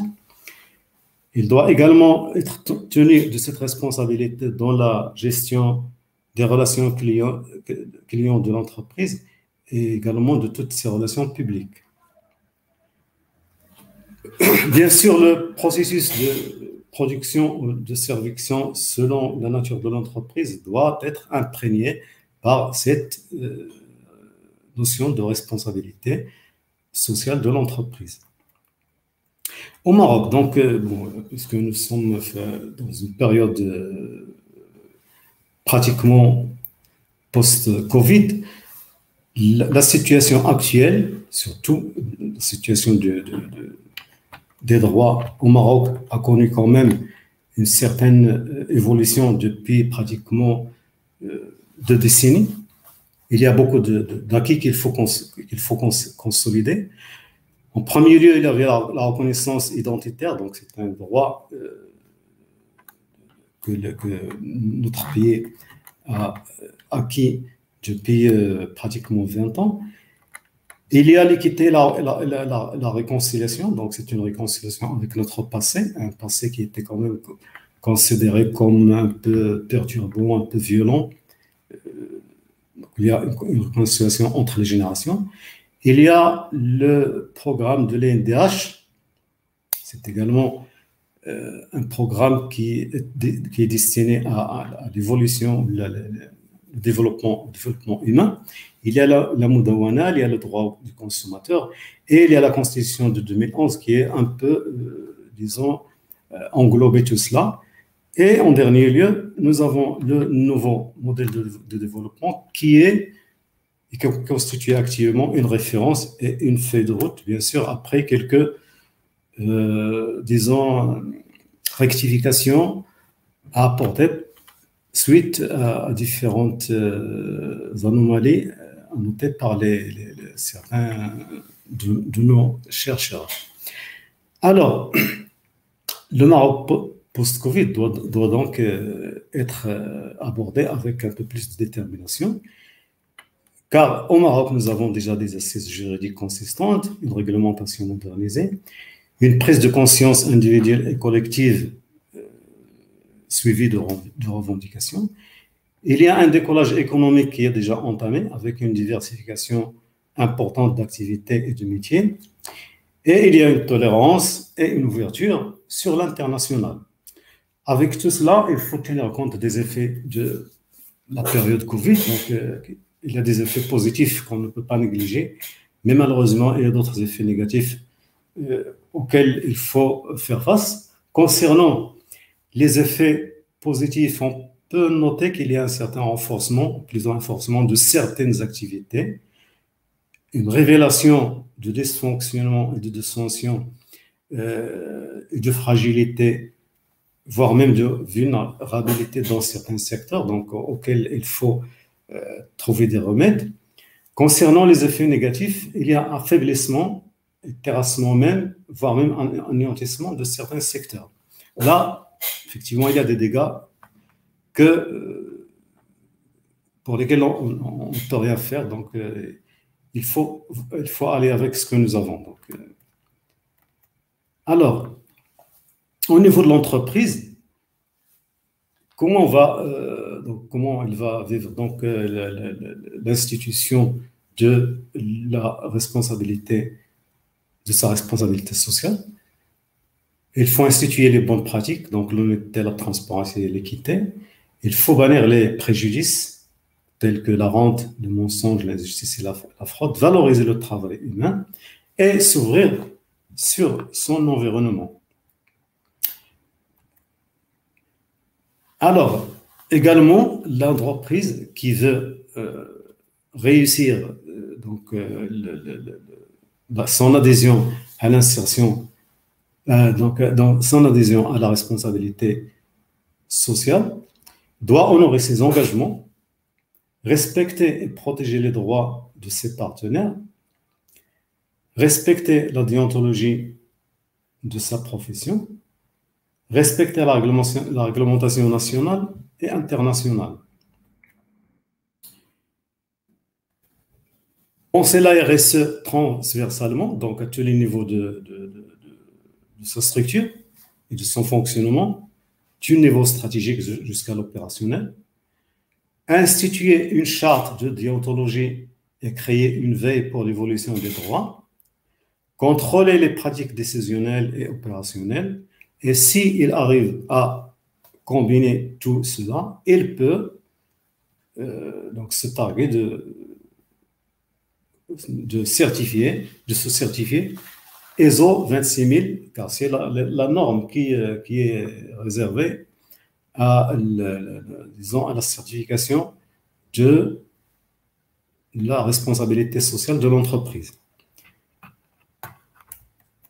J'en ai fini, mais avant de terminer, je voudrais donc lancer un vibrant hommage à nos éminents professeurs. Monsieur Bachir l'a déjà fait, donc je l'aurais fait, ça sera, disons, c'est un devoir de les remercier, parce que c'est grâce à eux que nous sommes ce que nous sommes actuellement.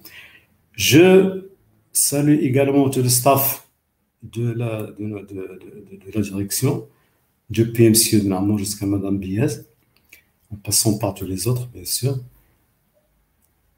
Mes salutations cordiales sont adressées à tous nos condisciples, particulièrement les lauréats de la 5e promotion à laquelle je suis honoré d'appartenir, et à qui je dis donc Iskaïs du monde unisson, parce que effectivement l'union nous fait défaut jusqu'à maintenant. Je vous remercie tous de votre attention et je vous dis salam alaikum et tanmirt. Merci, c'est Boujma, pour ton intervention autour de la RSE. J'ajouterai simplement à ce que tu as présenté que la RSE de l'entreprise de demain doit en priorité être le respect de ce que je qualifierais de SMIC éthique. Qu'est-ce que j'entends par le SMIC éthique? C'est le respect des lois et réglementations, tu en as parlé, Boujma, le paiement des salaires ou des salariés en fonction de leur participation à la création de la valeur ajoutée de l'entreprise, et bien entendu, la participation à l'amélioration de l'environnement direct où l'entreprise exerce via des actions solidaires en faveur des populations qui vivent dans l'entourage de l'entreprise. Voilà, mes chers amis, nous avons fait le tour des différentes interventions qui étaient prévues pour parler de l'entreprise de demain à l'ère post-Covid. Et on m'a remonté un ensemble de questions et d'observations de personnes qui assistent à distance à ce webinaire. Et il y a unanimité sur la pertinence du choix du sujet et sur la qualité des intervenants, que je remercie encore une fois au passage. Je retiendrai, en demandant votre indulgence et votre compréhension, 4 questions parmi le flot de questions et commentaires qui me sont parvenus. 2 questions que je poserai moi-même à la place des personnes qui les ont adressées par écrit, et 2 interventions en direct, bien entendu, si la technique le permet. Je commencerai, si vous permettez, par une question écrite de notre ami Shakir Al-Hamzaoui, lauréate de la 5e promotion et ex-cadre de banque. Elle remercie d'abord les différents intervenants qui ont développé avec brio les différents aspects de l'entreprise de demain et ajoute un point qui lui semble extrêmement important et qui constitue un défi supplémentaire pour nos entreprises marocaines, l'exode des cerveaux. ces compétences et talents que notre pays perd annuellement et qui font défaut à la réussite du pays dans la perspective de la mise en place du nouveau modèle de développement. Notre amie Shakira aborde la problématique des stages en entreprise, des stages d'apprentissage et des stages d'intégration qui constituent, je la cite, un vrai parcours du combattant pour les étudiants de l'enseignement supérieur. Il formule une série de remarques, d'observations et de recommandations que je résume. D'abord, comment démocratiser l'accès aux stages?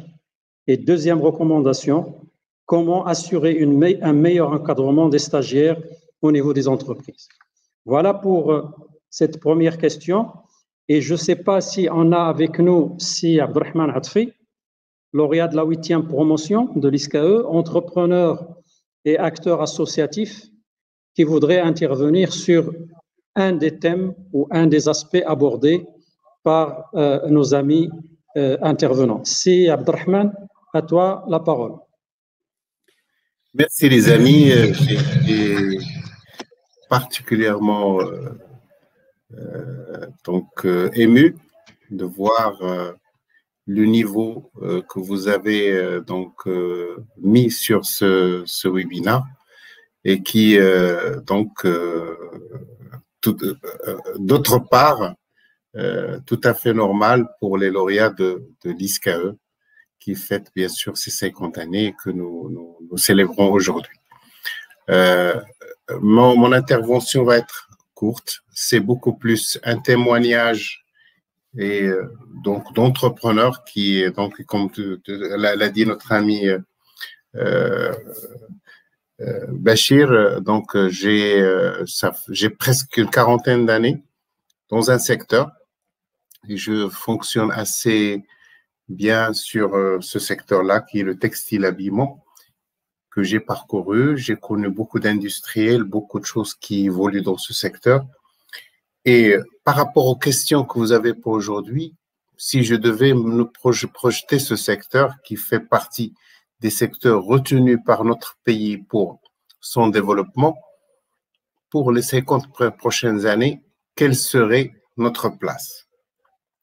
Et quels sont les éléments essentiels par rapport à toutes les questions qui ont été posées, entre autres ressources humaines, digitalisation, robotique, changement de paradigme comme ça a été bien explicité par notre ami Atmani, poste aux compétences, hégémonie entre guillemets de la Chine qui était usine du monde et qui devient un acteur majeur à l'échelle globale, je dirais, et puis tous les éléments qui sont en train d'arriver.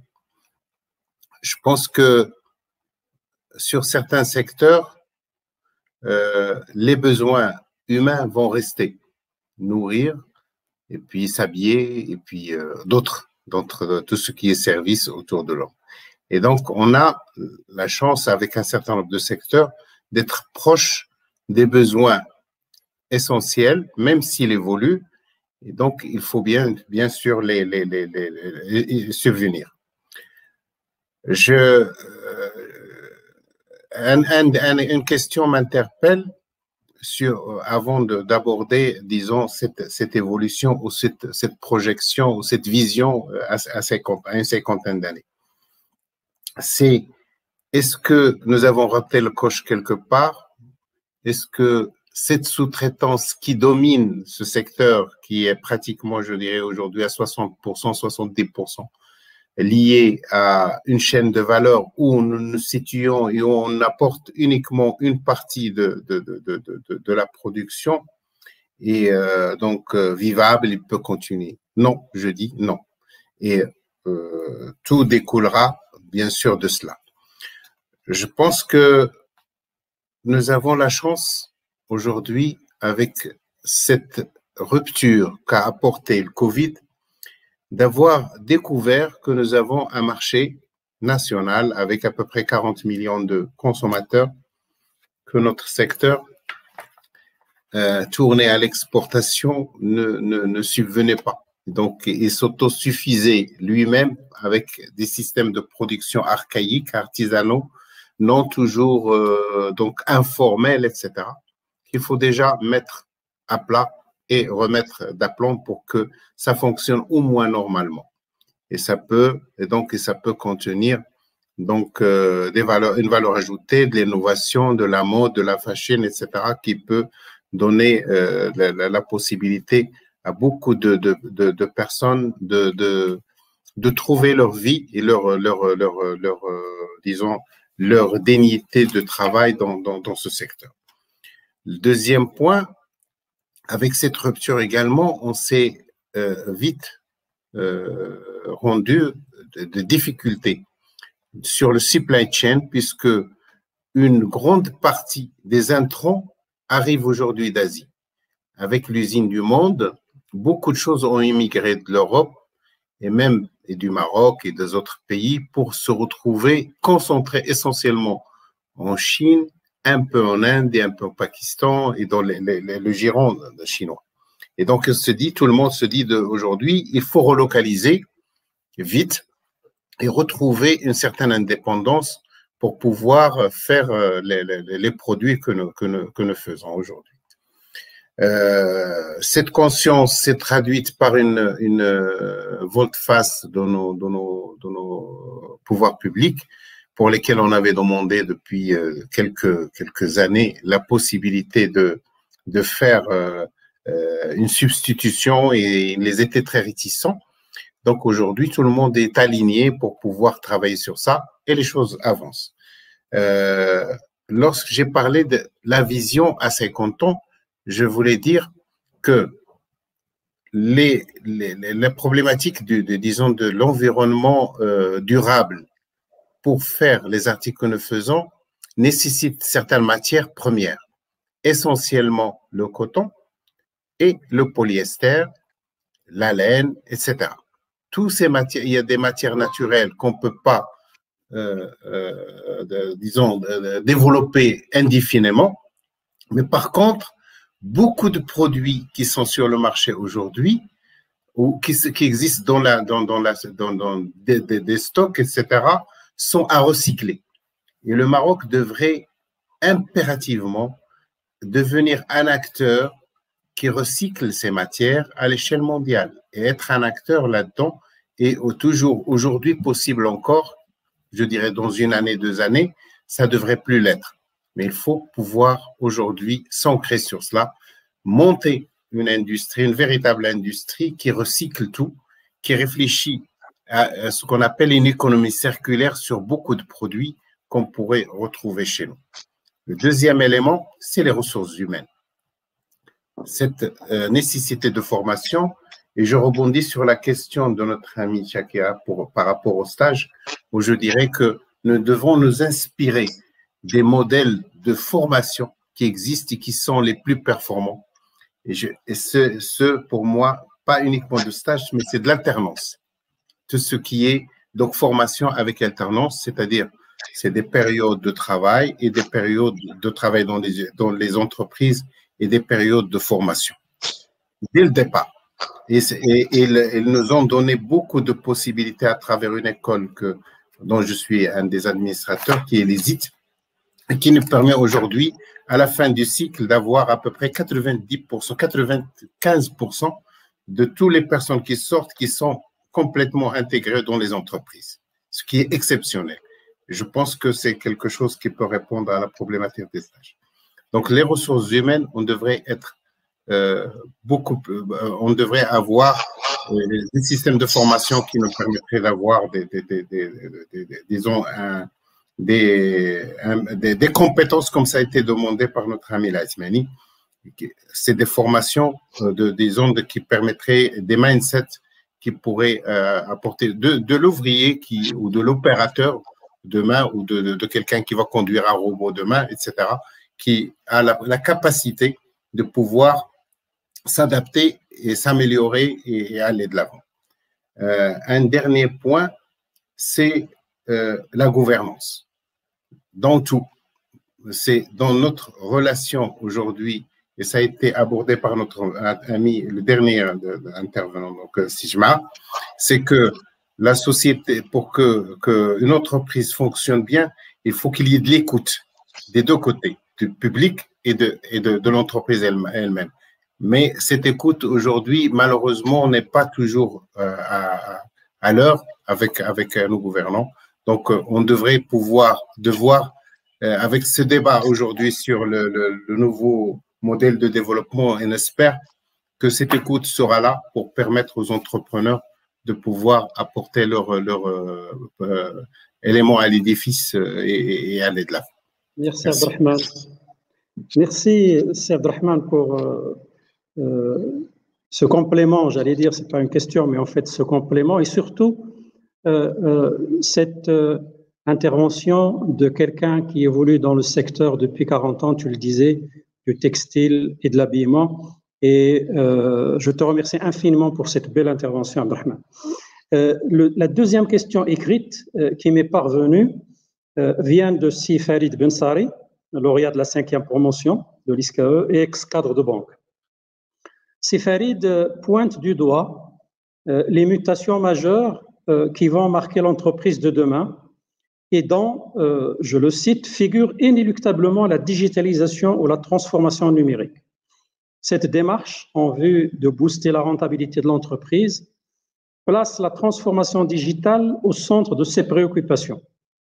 L'humain se trouve malgré lui acteur et non spectateur de la transition numérique. Si Farid ajoute que les GAFAM, les géants d'Internet américains, d'un côté, et les BATX, les géants de l'Internet chinois, de l'autre, vont peser de plus en plus dans nos sociétés. D'un autre côté, la numérisation de l'administration publique pourrait constituer, selon toujours Si Farid Bensari, un levier efficace de lutte contre la corruption et d'aide à l'instauration d'une meilleure gouvernance. Si Farid pose enfin deux interrogations. La première, la digitalisation à outrance ne risque-t-il pas de générer des effets pervers à l'encontre du consommateur? Entre autres, il cite l'accès aux données personnelles et le matraquage publicitaire. Sa deuxième question, n'y a-t-il pas de risque à ce que cette digitalisation à outrance génère des suppressions d'emplois? Voilà pour la question de Si Farid. Et je terminerai cette série de questions par l'intervention en direct de mon ami Hassan Sqali, lauréat de la 5e promotion et ancien directeur général d'entreprise. C'est Hassan, à toi la parole. Très bien. Vous m'entendez? En réalité, j'ai une petite question pour mon ami Jamal qui concernait la RSE et un commentaire d'une manière générale sur la partie solidarité, responsabilité dans le contexte actuel. Donc d'abord sur la question concernant la RSE, on parle surtout quand on parle de RSE, on parle surtout de cela pour les grandes entreprises, privées ou publiques, qui sont organisées, parfois ce sont des multinationales, qui sont introduites en bourse, qui sont membres de la CGEM, une élite quoi d'entreprise. Et le label la RSE à la CGEM a permis de mettre en place un certain nombre d'initiatives qui sont de qualité au profit de leurs environnements, de la parité homme-femme, etc.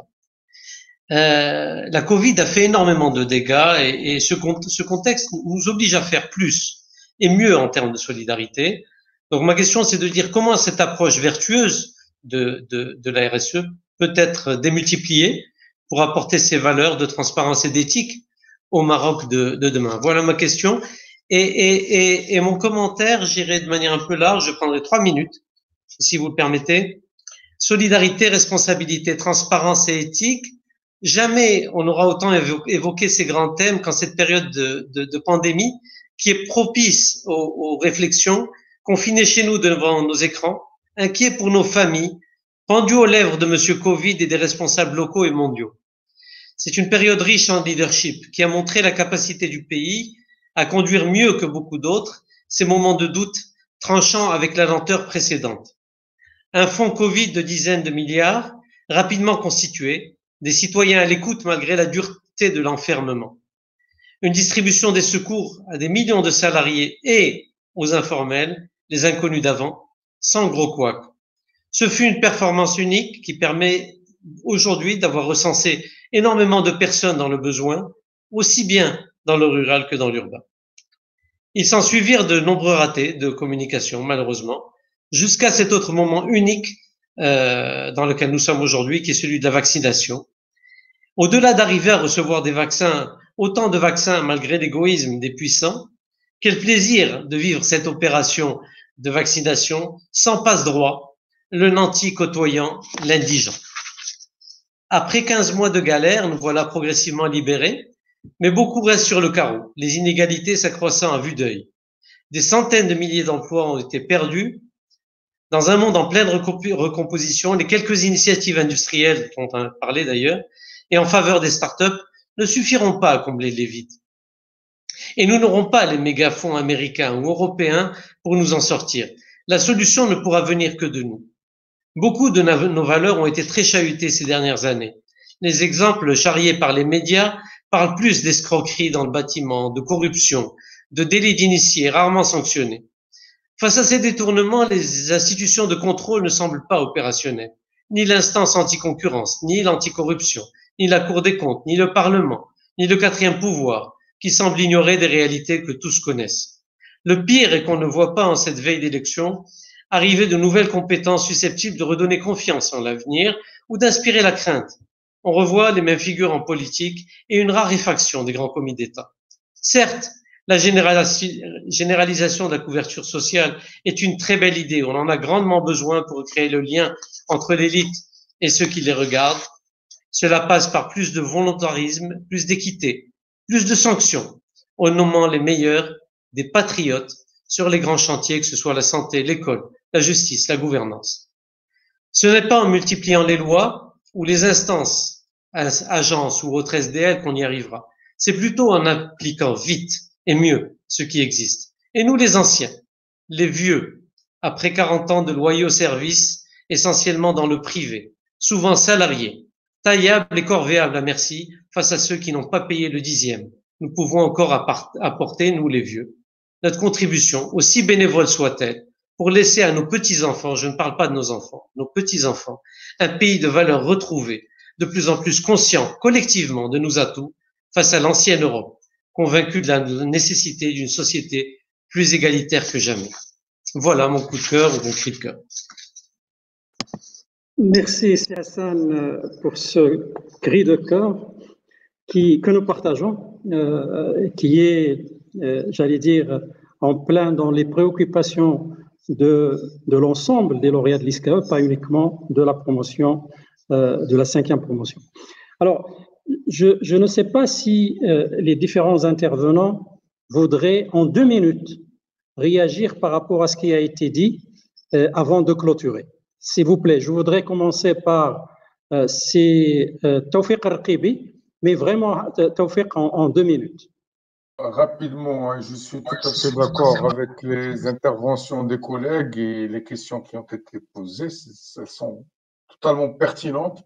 Je tiens juste à souligner la question de la gouvernance dans notre pays. Elle est incontournable. Sans gouvernance, on n'arrivera nulle part.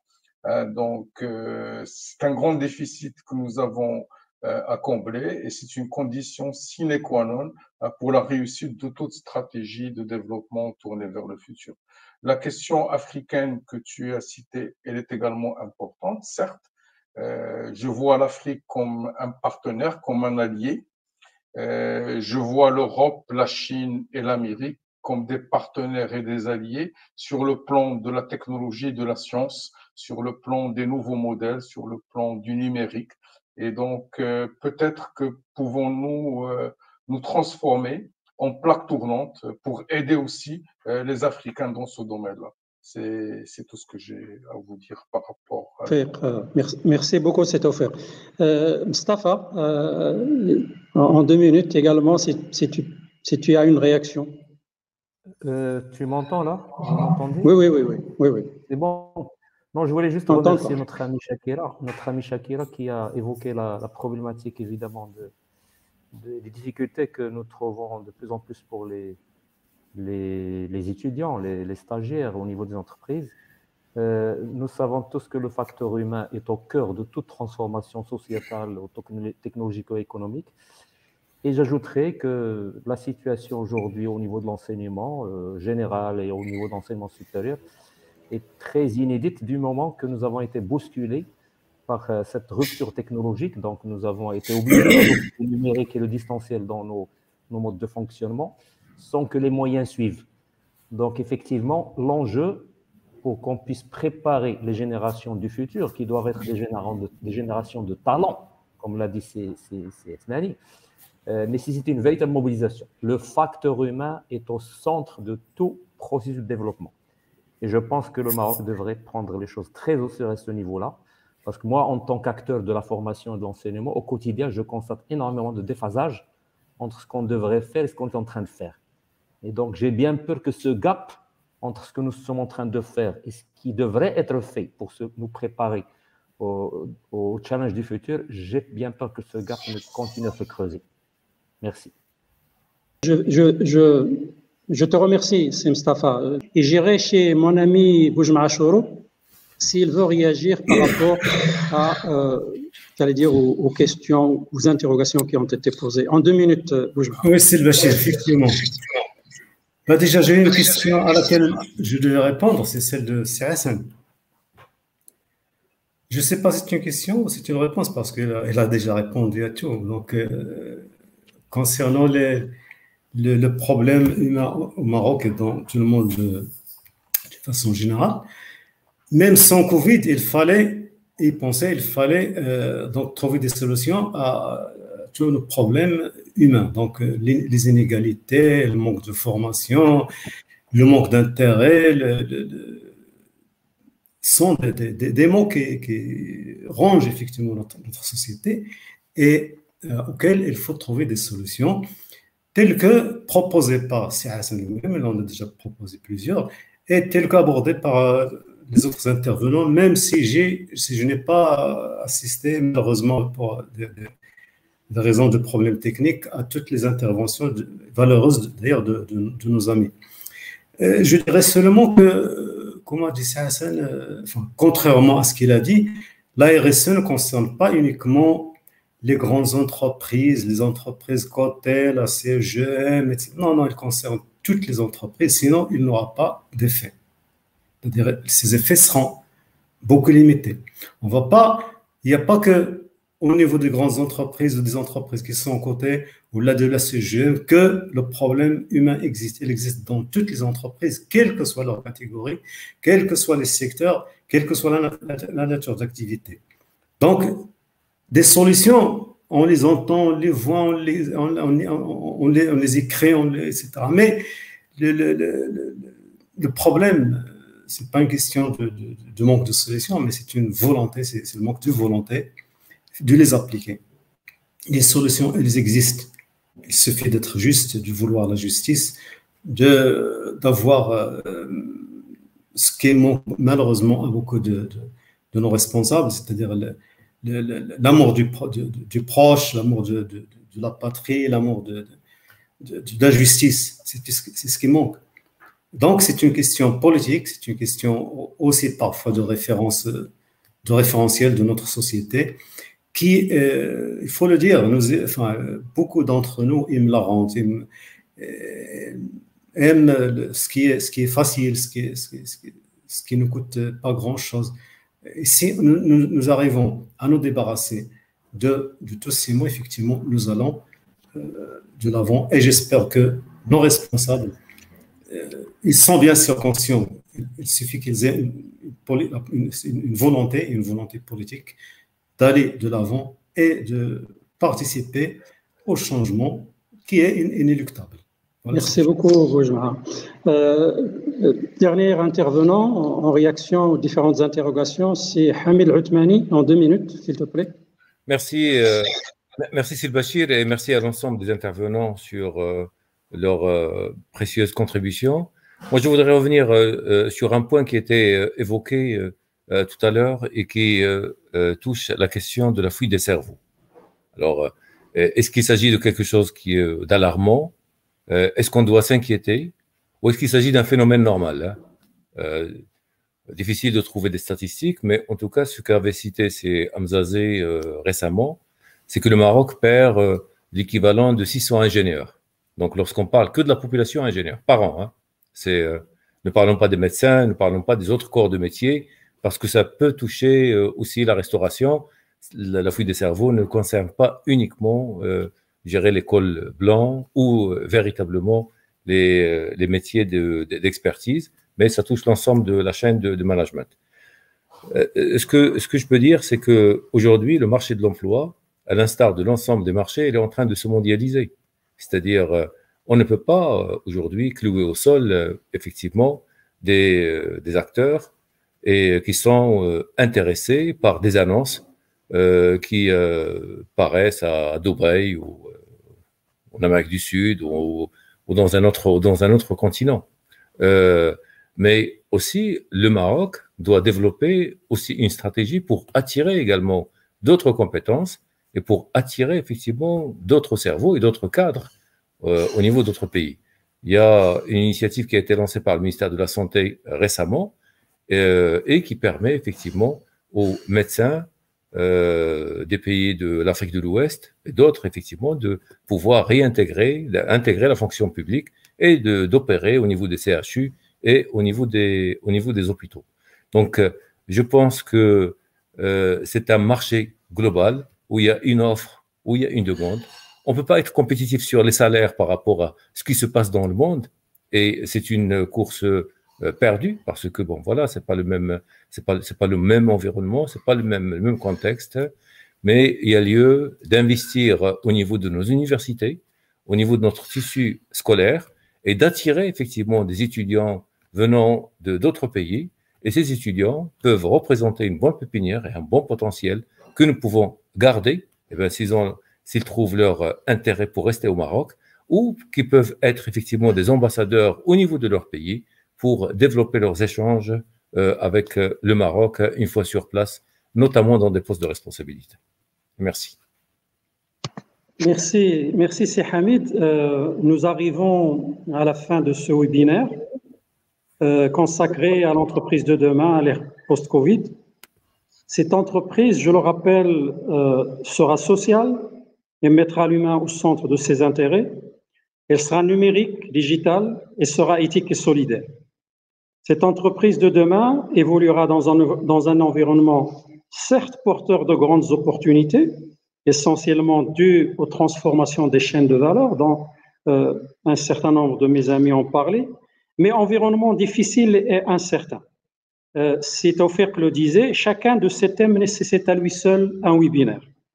Merci à mes amis intervenants, c'est Taoufiq, c'est Mustafa, c'est Boujmaa et c'est Hamid pour leur brillante intervention. Merci également à toutes les personnes qui ont assisté à ce webinaire. Merci à notre artiste et technicien Ahmed Liadid pour son accompagnement dans la réussite de ce webinaire. Merci à mes condisciples de la 5e promotion du cycle normal de l'ISCAE pour leur soutien et leur confiance. Merci à tous les lauréats de notre grande école, toutes promotions et cycles confondus. Et merci à tous qui suivent et qui ont suivi plus exactement en direct ce webinaire. Bon anniversaire à l'ISCAE, notre école, la doyenne des business schools au Maroc, et à une prochaine rencontre, Inch'Allah. Au revoir et à bientôt. Merci.